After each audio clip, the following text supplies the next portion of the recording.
Welcome everyone, Christine here with a discussion about the Legendary Lords of Total War Warhammer 3 and their rankings. I've already covered the S tier list with Grimgor, Tyrion, Drazov, Snitch, Alifanar, Morathi, Oxyatl, Lokir, Alariel, and Azag. Now we move on to A tier. Now I want to be clear, just because a race might be S tier doesn't mean that all the legendary lords of that race deserve an S tier spot. It depends on their campaign, their lord effects, their faction effects. So anyway, moving on to A tier is Ikeclaw, the first one that I want to mention. Ikeclaw has a great deal of campaign potential, but in the long term. His problem is that his starting position really is terrible in a lot of ways. Yes, there are some landmarks, there are resources nearby, but it's very difficult to defend, it's very difficult to progress. In fact, the best thing you can do is, with the exception of Skaven Blight itself, of course, is you should abandon it, head over to Khemri, conquer a bunch of territory there, build up a massive economy, and then head back there.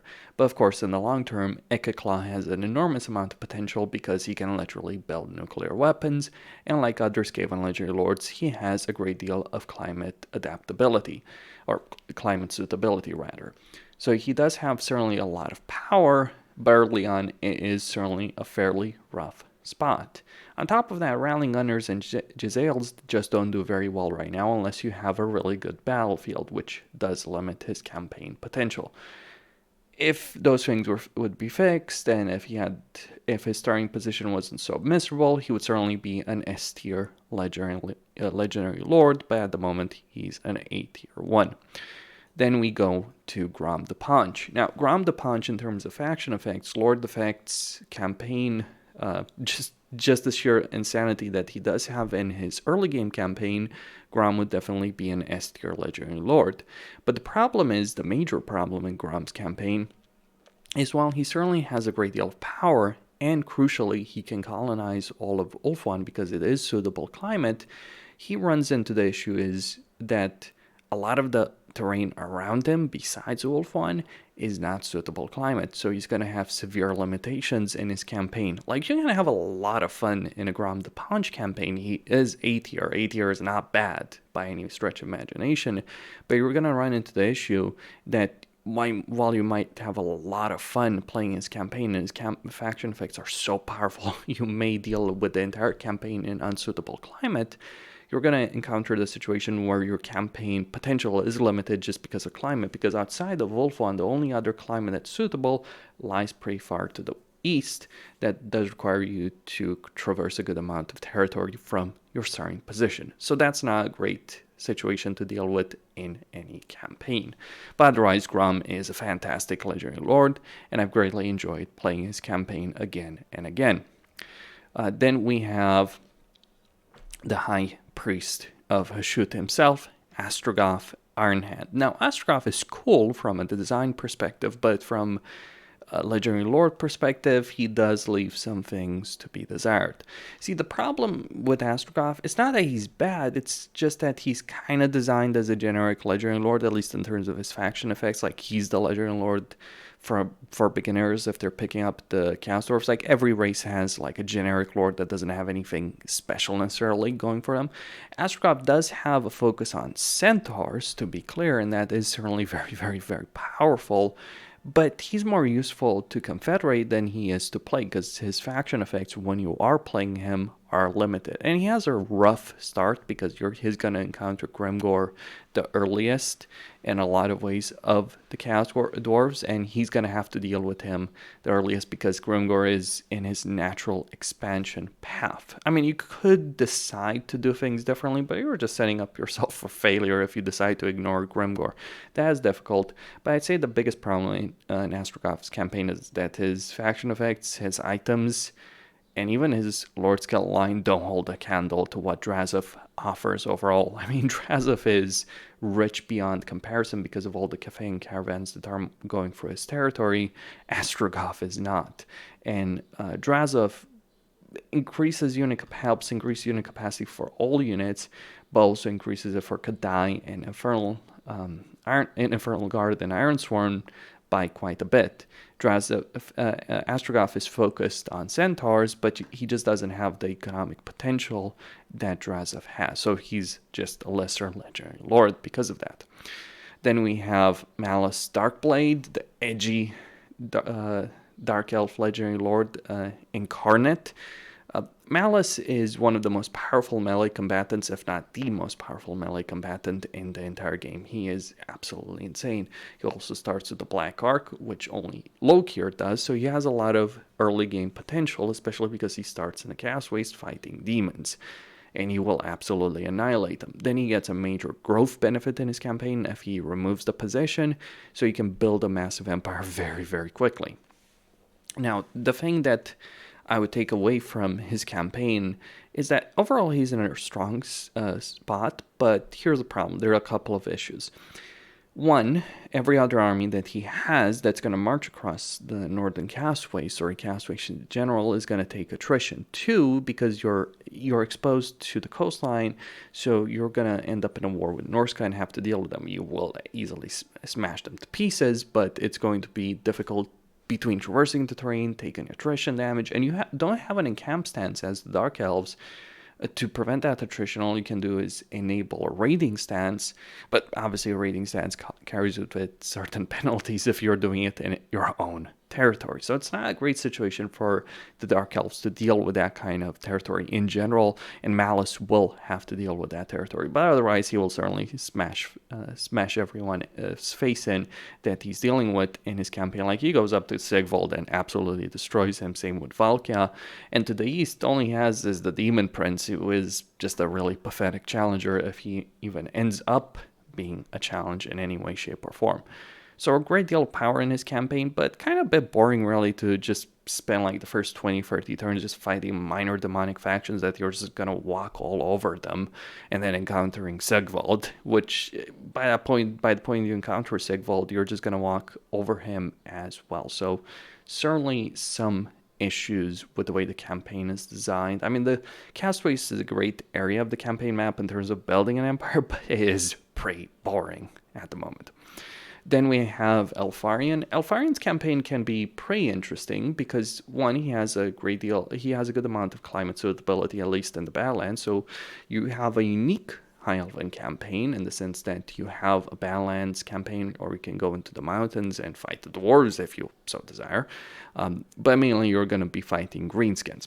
So that's absolutely a unique perspective. What's also interesting about Elfarion is that he has two different starting position. Like, he has an army just out the coast of Badlands, but he also starts with Tor of Rest. So does Malice, but in Malice's case, you don't really care about the settlement you start with. It's generally better to sell it for a huge amount of money. But in Elfarion's case, you do have a choice. You can give Tor of Rest to Tyrion for a huge amount of money, or keep it and try and fight two concurrent campaigns at the same time with two different armies. Can be pretty brutal, but if you do succeed in it, you will have a great deal of campaign power. On top of that, Elfarion has a bunch of unique units that are only available if you're playing his campaigns, the Mist units, which are quite very powerful units. Not necessarily the most powerful in the High Elven roster, but you can buff them up to an extreme amount. You can also capture lords and legendary lords in battles and interrogate them, and when you are interrogating them, you can also buff the Mistwalker units, but you can then set those lords free. In that case, you'll gain the ability of, you'll be able to siphon off a certain portion of that faction's income for your own gain. So Elfarion can get a huge amount of money during the course of his campaign doing this. He is pretty powerful, but he's just not quite on the same level of Tyrion, Alefanar, or Alariel, I'd argue, and he certainly has the hardest campaign out of all of them if you want to reach his maximum potential, and that means fighting two concurrent campaigns at the same time, which can be pretty brutal if you're considering the situation in Wolf 1. Then we have Zeta and the Black. Now, Zeta has a lot of campaign potential, has a lot of climate suitability as a cast dwarf legendary lord, has a lot of things to like. Like, he is the master of labor. He'll gain more labor overall in his campaign than anyone else. So that is a huge amount of money. That is a huge amount of power in his campaign. What's the problem? His starting position is honestly terrible. You're going to waste so much time in this campaign. And the thing is, you've got Grimgor to your rear, And while you may not encounter Grimgor initially, you will certainly encounter him after a certain period of time.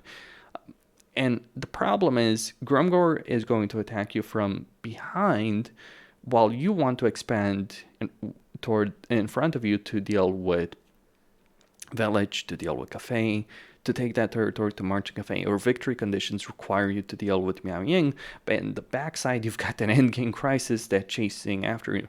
And here's the thing about the Kastorf campaign. Kastorfs especially are vulnerable to losing certain bits of territory, and this is one of the problems in Zetan's campaign. On top of that, both Drazov and Astrogoff start with the tier 2 capital. You start with the tier 1 capital with the quote-unquote benefit being that you start with 2 settlements. Well, I'll be honest, starting with 2 tier 1 settlements as the Kasdorfs is one of the worst things that can happen in your campaign, so it's not really much of an upside when you're playing Zetan's campaign in Immortal Empires. He does have a good amount of power if you are willing to endure until the mid-late game, but he's certainly the worst Kasdorf campaign to play at the moment, though he does have a pretty good amount of power on the campaign map. Then we have both Isabella and Vlad von Karstein, and yes, I'm going to certainly rank them on the same level, both A tier. I would say Isabella is just very slightly better to play, to pick as the Legendary Lord, because both of them start in the same starting position, with the same settlements, same hero. It's just the choice is who's the Legendary Lord, who's the Legendary Hero in the campaign. Picking Isabella as the Legendary Lord is the better choice because her faction effects are just better, but otherwise you're going to get the same Lord effects regardless of who you choose. Picking Isabella is also better because Vlad will then start with his items from the beginning. Sure, you won't gain as much money as you would for the quest battles, but at the same time, this basically means Vlad is at a very high potential from the beginning of your campaign, and that makes him absolutely insane as a hero. And very, very powerful. Both Isabella and Vlad are incredible fighters, especially together in the same army, because they get the bonus effect when together. So both of them really powerful, great deal of diplomatic potential in this campaign. Like you can vassalize Ungrum, you can vassalize a bunch of factions, you can make alliances left and right, and you can deal with a lot of different factions. And certainly the best campaign, I would say, for the vampire counts in terms of fun factor, starting position, just overall enjoyment from my perspective. Then we have Hellebron. Now, this might surprise you. A lot of people have a poor opinion of Hellebron, but I think she has an enormous amount of potential in her campaign. Not as much as Morathi, but you got to consider she also starts with a 4 region province. Then she has a bunch of other provinces near her that are suitable climate, which is something Morathi doesn't have in her campaign. So she can build a massive an economy very quickly. She probably has the most difficult time at getting a black arc in her campaign, so that is a downside. But at the same time, she also has quite a few upsides as well. She starts with the Death Hag, for instance, which gives her replenishment from the very beginning of her campaign. And while the Blood Host mechanic doesn't work very well, the actual meter, if you keep it full, will give you a lot of benefits. Hellebron certainly benefits from Dark Elf rework in the sense that slave cap has been removed, so she no longer has an issue in terms of just maintaining a lot of slaves in her campaign for her special right. So right now, she is actually quite very strong. Not necessarily the best in battle of the Dark Elf Legendary Lords, but still a very powerful Legendary Lord to play. Certainly much better than Malakiv, who starts next to her. Then we have Fraught Clean. Fraught Clean is, like Ikeclaw, a very powerful Legendary Lord if you manage to deal with his early game. But here's the thing, the difference between the two of them. Ikeclaw has a lot of enemies, but the territory that's actually near him is actually useful. Fraught's the territory of Kislev that Fraught starts next to is utterly worthless. And Norska isn't that much better because a lot of Norska is Chaotic Wasteland, which isn't suitable for Skaven. So Fraught has a lot of issues in his campaigns in starting off. And on top of that, Ikeclaw flat out starts with a better army. and a nuclear weapon. So in a lot of ways, Ikeclaw is much, much better.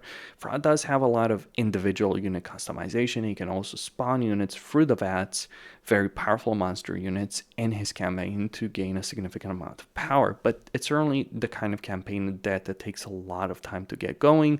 And I would say for Skaven, one of the main benefits in a Skaven campaign is your initial starting situation. But make no mistake, Vlad is a pretty powerful legendary lord all the same. Then we have Prince Emeric of the High Elves. High Elves are one of the most powerful races, as I've said, and Emeric certainly has a good deal of power. The problem with him, like all these other legendary lords, or virtually all of them, is that his starting position isn't that great. I mean, when I look at these legendary lords, actually, the only one the only two that have good starting positions are Astrogoff and Hellebron. I mean, Vlad kind of has a good starting position, but can also blow up in your face. For Emeric, the problem is that the High Elves depend heavily on trade in order to gain a lot of campaign power or to fuel their economy.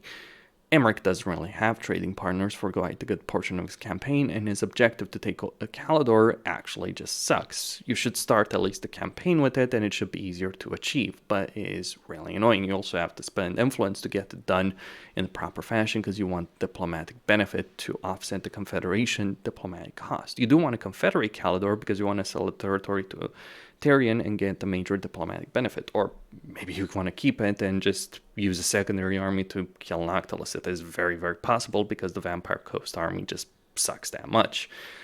There's a lot of potential in this campaign, and the Mega Dragons that Emeric has access to certainly will give him a lot of power to use throughout the course of his campaign. But at the same time, the isolation in his campaign is certainly going to hurt him quite a bit, though he does have plenty of suitable climate, at least around him, so that's not going to be a problem. And the Darklands right now are one of the best areas on the campaign map. Then we go to Warzag of the Greenskins. The issue I would say that exists with Warzag is that he's pretty generic as a legendary lord for the Greenskins. Yes, he has a bit of a Savage Orc benefit in his campaign, but you generally don't want to use Savage Orcs unless we're talking about Warzag's army. Warzag is the kind of legendary lord that's pretty outdated because he was designed in an era where we would have limited armies, so having effects that would really buff an army as opposed to the faction worked in that period of Warhammer 1 and Warhammer 2. But when Warhammer 3, it's all about the faction-wide benefits. Warzag has some pretty sweet benefits for the Savage Orcs in his army, but not so much on a faction-wide level, and that is the downside of his campaign. So basically, if you're playing Warzag, you're kind of playing a generic legendary lord of the Greenskins, like you're basically playing a generic lord with one Savage Orc army. That's effectively Warzag in a nutshell in his campaign. I mean, he is a pretty powerful caster, and it does work, and it works better than Skarsnik. Yes, I'm going to go there. It actually works better than Skarsnik to play a generic lord than to play Skarsnik as the Greenskins, because the Greenskins are ultimately still a fairly powerful race. But compared to like Grum or Grimgor or Azag, I would not necessarily recommend this campaign very highly.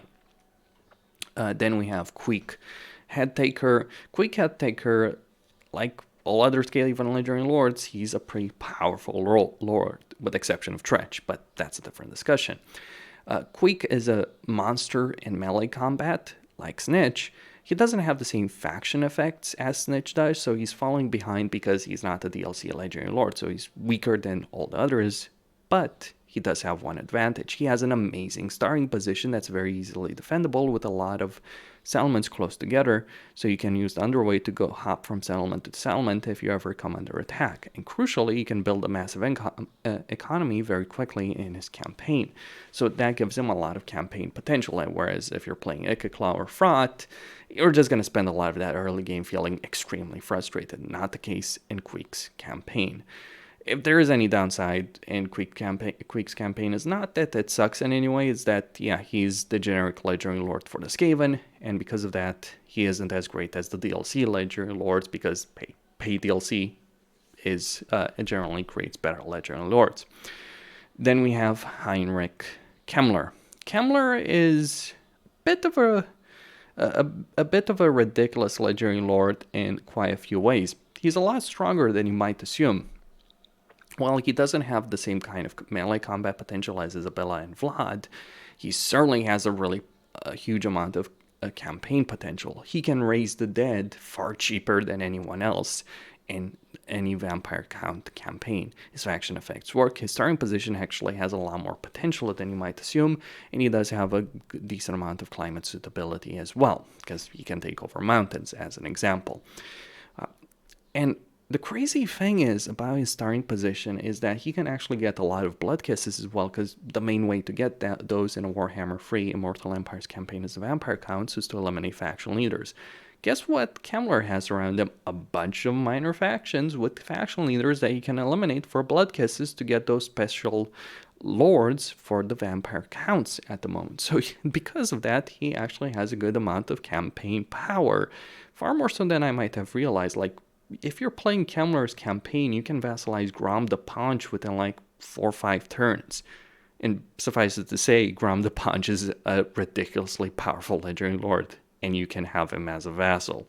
That is absurdly strong. You can vassalize Karl Franz or Lewin Leoncoeur, and also get the Red Duke. Another advantage is that you start pretty close to the Red Duke, so you could potentially confederate them. Though, if you do vassalize a bunch of factions near you, chances are you're going to piss off the Red Duke, so maybe just play with the Defeat the Legendary Lords mod to get access to him easier. Then we have Lord Skrolk of the Skaven. Starts off in Illustria. He's actually a lot stronger than you might assume. Queek is just better than he is. Like, when I look at Lord Skrolk, a lot of people misunderstand just the sheer potential that he does have in his particular campaign. He actually can just annihilate everyone else in Illustria. And crucially, unlike the other Legendary Lords or many other Skaven Legendary Lords, he actually can have allies in his campaign. One of the problems in Skaven campaigns is that you don't have allies because everyone hates you. Well, Skrolk starts near 2 minor Skaven factions. One of them will be wiped off after turn 1 unless you trade them a territory. They will be wiped off by the Cult of Sotek, but you can trade them a territory to keep them alive and get trading partners, diplomatic allies. That will help you in your campaign to conquer Illustria a great deal. And he also starts with 2 artillery pieces, which is pretty substantial in its own right. Then we have Malakiv, certainly towards the bottom tier of the A-tier Legendary Lords, but he's still a Dark Elf Legendary Lord, even if his campaign is incredibly limited. I mean, Malakiv's campaign suffers from the fact of the terrain issue, because he does have to deal with the Skaven at least that are in the mountains, though he might want to sell that territory to make an alliance with Grumbrindle. How long that's going to last is difficult to say, but you can certainly make a deal work with Grumbrindle. But there's absolutely a lot of problems. You start with the tier 1 settlement. In comparison, just to give you an idea, Moravia and Hellebron start with the tier 2 settlement. And Malice Darkblade has such a biblical amount of money and growth in his campaign from the very beginning that he might as well start with the tier 3 settlement, really, for all intents and purposes. So you have a very limited campaign as Malakiv, though Malakiv is absolutely very strong as a Legendary Lord, though I would argue that he certainly falls in that category where he's better to confederate than he is to actually play in his campaign. Especially now, starting with the tier 2 settlement is actually so significant because it means you can, with the rush construction mechanic that the Dark Elves now have, you can start recruiting Dark Shards of Shields from the very beginning. Something that Malakiv can't do. He also doesn't start with the Black Arc like Malice or Lokir do. And then finally, the worst Legendary Lord of the Dark Elves, Recarf. Recarf is still a pretty powerful Legendary Lord, but I'd say his campaign is the worst campaign of the Dark Elves at the moment.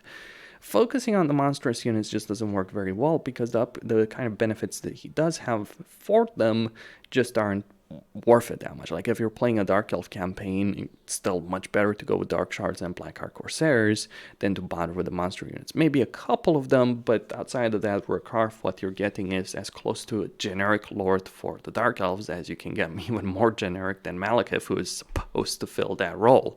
Because Malakiv does have quite a few unique mechanics and lord effects that work for him. Recarf isn't bad, but he's just the least interesting Dark Elf campaign at the moment. And then we have Helman Gorst to round up this particular list of A-tier Legendary Lords.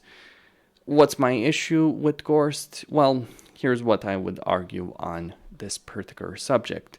Gorst is powerful, incredibly powerful. Like, if we're just going to talk about strength, he could easily be considered an S-tier Legendary Lord. But his starting position sucks because he's surrounded by Cafe, Greases, and Kugaf, and then now Drazov. So he's got to deal with a bunch of enemies. But that's not necessarily a problem because Gorst has the cheapest armies of the vampire counts that are actually still effective. Here's the thing. I don't care about power in isolation. I think that when you're doing lists, you shouldn't just care about power in isolation. I think a lot of people would agree with the sentiment that Gorst's campaign is absolutely awful to play, even if he does have a significant amount of power. The reason it's awful to play is because while his zombies are insanely buffed and insanely powerful as a result of it, it is pretty damn boring to just go into a battle and spend a significant amount of time just waiting for zombies to eventually kill everything because they can't be killed themselves. So it's not a great campaign to play from that perspective. He does make it work, but it's the most awful vampire counts campaign to play. What about Manfred, you might ask? Well, let's just say Manfred doesn't really have any faction effects to speak of. Books on Nagash sucks. Like, he's got a lot of issues. Gorst still wins out. He still deserves an A-tier spot because he's still very, very powerful. I would certainly not rank him S-tier, however, because he has such an awful campaign situation. But the power is there. I just have to deduct points because of how awful it is to actually play his campaign. And that is it. Questine signing out. Don't forget to subscribe, like, enable notifications, and stay tuned for more.